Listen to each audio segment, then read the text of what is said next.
Hi guys, welcome back to the Drive Life channel, and today we're going to be talking about something that I've actually done to the car off camera. Now the astute viewers may notice already, and that is that it's now got a tow bar on. So when I looked at buying cars, I was always told really don't buy a car with a tow bar on, because it could mean that they've been towing, the gearbox and everything is worn more, and to be honest it's just a bit of a useless wives' tale. It's not any real truth in it, and actually tow bars are particularly useful, especially on a car such as this. So for those of you who do towing, you'll know that these sort of D5 Volvos are absolute tanks when it comes to this sort of thing. They can quite easily tow 2 ton.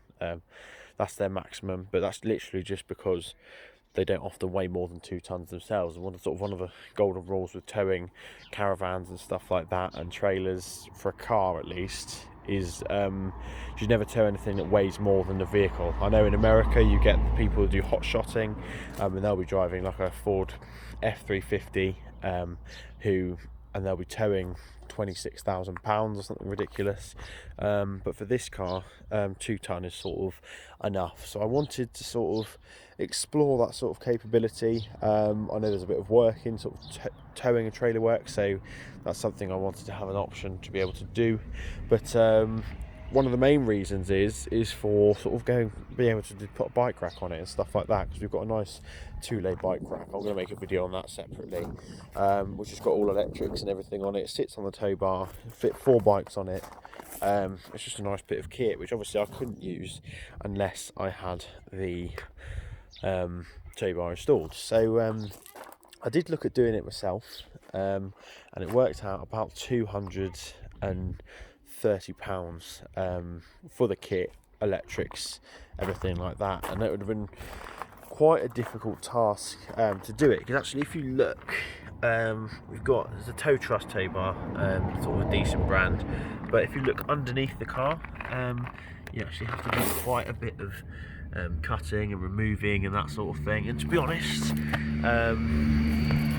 and you also have to do the wiring as well. And to be honest, that wasn't something that I was particularly comfortable with doing. So I left it to professionals, and an hour and a half it took them, I think, to do the whole lot. They had to drop pretty much the whole back of the car to get the sort of frame in and everything like that. But yeah, for £260, so an extra 30 quid to have the professionals do it. It's all fully installed, wired up and everything. So I'm really happy with it so far, and I'm going to be doing some sort of videos on towing and stuff like that. Hopefully get hold of a few trailers, and just sort of see what this car is like at towing. These torque converted gearboxes are really good for towing. They're actually better than manuals, because it's all done on a torque converter rather than the clutch. So whereas a manual, you wear out your clutch nice and quickly, these sort of rock solid, and will be able to they're just a really capable towing car. This car's also got the air suspension on the back, or the self-leveling air suspension. As you might know, I actually replaced one of the shock absorbers for that, and it cost me 550 quid, so may as well get my money's worth and use them for what they're meant to do. So yeah, that's sort of the plan. So let me know what you guys do in terms of towing on your Volvos. If you're a regular tower, let me know how your car performs. But yeah, thanks for watching. Don't forget to like, comment and subscribe, and I'll see you in the next video. Cheers.